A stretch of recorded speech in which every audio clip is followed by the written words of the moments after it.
दोस्तों नमस्कार। जैसा कि मैंने फेसबुक के माध्यम से आपसे लगातार चर्चा पर रहता हूं, आज फिर एक बार एक विषय जो गंभीर विषय है, जो भारत की देशभक्ति के लिए बहुत महत्वपूर्ण है, उस विषय पर चर्चा करने के लिए हम आज आए हैं श्री दीपक द्विवेदी जी के पास। नमस्कार जी। दीपक द्विवेदी जी का परिचय के मोहताज नहीं है। दीपक द्विवेदी जी भारतीय ज्ञान परंपरा के साधक हैं और बहुत सारे विषयों पर अच्छी अपनी कमांड रखते हैं। और अभी हाल ही में आपने देखा होगा कि वंदे मातरम को लेकर के पूरे देश में बहस चल रही है। उस बहस को लेकर के कुछ प्रश्न हैं जो हम श्री दीपक द्विवेदी जी से पूछेंगे कि आखिर ऐसी क्या वजह है कि कांग्रेस वंदे मातरम का विरोध कर रही है।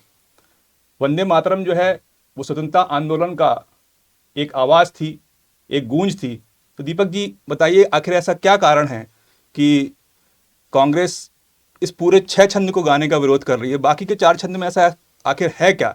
हालांकि पूरा जो स्वतंत्रता आंदोलन आप देखेंगे उसमें तो कांग्रेस ने ही वंदे मातरम के नारे लगाए उनके स्वतंत्रता हाँ, संग्राम बिल्कुल में। बिल्कुल बिल्कुल लगाए हैं। 1896 में पहली बार वंदे मातरम कांग्रेस के अधिवेशन में ही गाया गया। स्वयं रविन्द्रनाथ टैगोर जी ने गाया उसको। हम्म। पर बीच की परिस्थितियां ऐसी हुई कि उनको लगा कि शायद कहीं ना कहीं ये समस्या कहीं ना कहीं दो समुदाय के बीच में एक विभाजनकारी हो सकती है। तो शायद उन्होंने फैसला लिया होगा कि 1937 में कि हम बाकी छंदों को नहीं गाएंगे।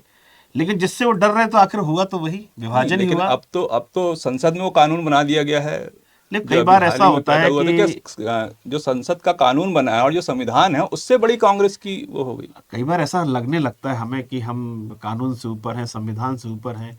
और कांग्रेस तो कह ही रही कि हम 1937 में जो कहा गया उसे मानेंगे, जबकि उससे स्वयं सोचना चाहिए कि बाबा साहब अम्बेडकर ने जो सारे संविधान सभा के सदस्यों ने जो संविधान बनाया है और जो संसद ने पारित किया, उससे बड़ी सत्ता क्या हो सकती है? क्या 1937 का अधिवेशन या उनकी कांग्रेस वर्किंग कमेटी की जो बैठक में जो निर्णय लिया वो संविधान से या संसद द्वारा पारित किए गए राष्ट्रीय गौरव अधिनियम लेकिन से बड़ा उस हो समय सकता है क्या? ये देखिए, हम ये कह सकते हैं उस समय संविधान बना नहीं था तो ये प्रश्न उठता नहीं है। लेकिन अभी स्वतंत्रता मतलब जो स्वतंत्रता की प्राप्ति के बाद अब 2026 में 75 साल होने जा रहे हैं, उसके बाद पुनः उसी 1937 के अधिवेशन के जो पूरे विषय थे उसको उठा करके और कार्य समिति में फिर से उसको लागू करवाना, तो ये क्या है? देखिए भाई, क्या है, हमें कारण मिल नहीं रहा है कि हम क्यों नहीं गा रहे हैं, तो कहीं ना कहीं कारण ढूंढने पड़ेंगे। पहले कहा गया कि कुर्सी ने बैठने की बात थी, फिर कहा गया कि हम समझ नहीं पाए क्या हुआ, फिर किसी ने कहा कुछ, तो कुछ कारण मिला नहीं तो उनको कहा, जबकि कारण सबको पता है कि क्यों नहीं गाया जा रहा है। वो कारण सबको ज्ञात है, स्वयं लोगों को भी ज्ञात है। पर अब कोई ना कोई बहाना तो चाहिए। हम्म। लेकिन प्रश्न उठता है कि जो लोग संविधान की पुस्तक का हवाला हमेशा देते रहे हैं, यहाँ तक कि अपनी जेब में रखे हैं, कंठस्थ भी याद किया, कई जगह दिखाई भी गई है, तो क्या हम उस संविधान में लिखी गई व्यवस्थापिका के निर्णय को बदलने की ताकत रखते हैं? मतलब हम संविधान का तो मजाक ही उड़ा रहे हैं देखा जाए तो इस तरह की गतिविधि मुझे नहीं लगता कि होनी चाहिए। अब जहां तक बात आई कि 6 छंद नहीं गाएंगे क्योंकि ऐसा कहा गया है कि उसमें इस धरती के प्रति वंदना है, या उसमें दुर्गा का नाम है, या माँ सरस्वती के प्रति वंदना है। देखिए भाई, हम कोई भी देश हो, एक माँ हमें जन्म देती है, जो जिससे हम पैदा होते हैं, जिसके रक्त से गर्भ में रहकर हम बढ़ते हैं। एक वो माँ धरती है जिसकी हम मिट्टी से अनाज पैदा करती है, वो हमें सिखाते हैं, उसकी नदियों से हम पानी पीते हैं, उसकी वायु से हम चलते हैं। तो क्या उस माँ के प्रति अगर हम कृतज्ञता बता रहे हैं, क्या उस माँ को हम एक कमला, दुर्गा, शक्ति का रूप दे रहे हैं? क्योंकि अनाज भी शक्ति है, जल भी शक्ति का रूप है। तो अगर उसे हम शक्ति का रूप दे रहे हैं तो क्या बुरा है? चाहे कांग्रेस हो, चाहे भाजपा हो, चाहे कोई भी दल हो, हर दल के व्यक्ति दशहरे में शक्ति की पूजा करते हैं। हर दल के व्यक्ति जो हैं वो दीपावली में लक्ष्मी माँ की पूजा करते हैं, माँ भगवान शंकर की पूजा करते हैं, धरती को माँ मानते हैं। तो प्रश्न उठता है कि फिर जब इतना आप सब कर रहे हो तो आप किसे खुश करने के लिए वंदे मातरम नहीं गा रहे हो? तो आखिर मूल कारण क्या समझ में आता है आपको? ये कांग्रेस इसका विरोध क्यों कर रही? मूल कारण क्या? वोट बैंक की राजनीति? देखिए क्या है, अगर मैं मेरे पास एक ही वर्ग अगर वोट दे रहा है तो मुझे उसके लिए तो कुछ तो करना पड़ेगा। तो बाकी जो भारतीय हैं, जो पूरा समाज है, जो सकल समाज है, जो बोलते हैं कि भारत एक जो है वो धर्मनिरपेक्ष राष्ट्र है, और उसको लेकर के तो उस संबंध में फिर कुछ कंट्रडिक्शंस नहीं आ रहे हैं क्या? देखिए क्या है, आप जिस समाज की बात कर रहे हैं कि वंदे मातरम के 6 पद हैं, उसकी बात जो आप कर रहे हैं, हम शायद जागृत नहीं है। यह हमारा स्मृति भ्रम है कि हमें सब पता है, उसके बाद भी हम विरोध नहीं कर पा रहे। हमको पता है कि वंदे मातरम ना गाकर गलत किया जा रहा है, पर हमें एहसास ही नहीं कि हम क्या हैं। हम स्वयं की संस्कृति को, स्वयं की अस्मिता, स्वयं की पहचान को खोते जा रहे हैं कहीं ना कहीं। और शायद मुझे लगता है कि देश के 70-80% लोगों को शायद छह छंद के बारे में पता ही नहीं होगा।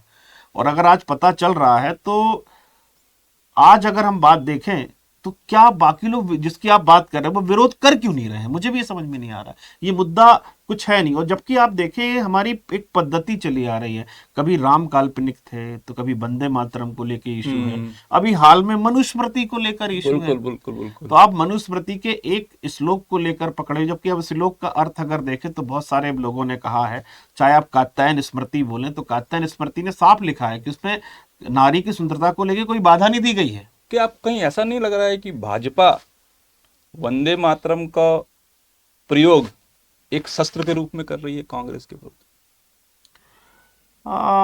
ऐसा तो नहीं कहना चाहिए शस्त्र के रूप में कर रही है, क्योंकि ये क्योंकि तो वोटों का जो ध्रुवीकरण है वो कैसे किया जाए, जो आज का जैन जी आ रहा है, जैन अल्फा आ रहा है, मुख्य मुद्दों से भटका करके इन सब मुद्दों पर ला करके वो राष्ट्र को भ्रमित करने का प्रयास तो नहीं कर रहे? नहीं, ऐसा शस्त्र तो नहीं लगता, क्योंकि जिन लोगों ने इस वंदे मातरम की ऊर्जा को महसूस किया है ये अभी। लोगों के मन में ऐसा विचार आता है, तो मैंने नहीं, आपसे जो लोग ये 1942 के आंदोलन में रहे हैं वो शायद कुछ लोग तो जीवित होंगे, बिल्कुल होंगे, तो उन्होंने वंदे मातरम की ऊर्जा को महसूस किया होगा, बिल्कुल किया होगा, और उनके बच्चों ने भी महसूस किया होगा। बिल्कुल किया होगा। जब वो उस वंदे मातरम के इतने अपमान के बाद भी कुछ नहीं कह पा रहे हैं, तो जैन जी के तो उसके संबंध ही नहीं, वो क्या कहेगी। जैन जी को तो मुझे लगता है कि जैन जी को तो पूरे वंदे मातरम में कितने छंद है ये पूरा पता ही नहीं नहीं नहीं नहीं, है। अब ऐसा नहीं कहिए। मैंने जैन जी के उन लोगों को देखा है जो हमारे राष्ट्र के प्रति समर्पित हैं, मंदिरों नहीं, में एक जो कीर्तन बड़ा वर्ग करते है, हैं। जो बड़ा वर्ग है उससे छुपा हुआ था ये वंदे मातरम का, लेकिन अभी जो राष्ट्रीय गौरव अपमान निवारण अधिनियम जो 2026 में अभी जो पारित हुआ है संसद में, उसके बाद ये काफी चर्चा में आया है। तो मुझे लगता है कि अब लोगों में ज्यादा जागरूकता आ रही है। नहीं, जागरूकता आनी भी चाहिए। हमारे जो राष्ट्रवीर हैं, बलिदानी, अगर उनके प्रति अगर हमें थोड़ी सी संवेदना है,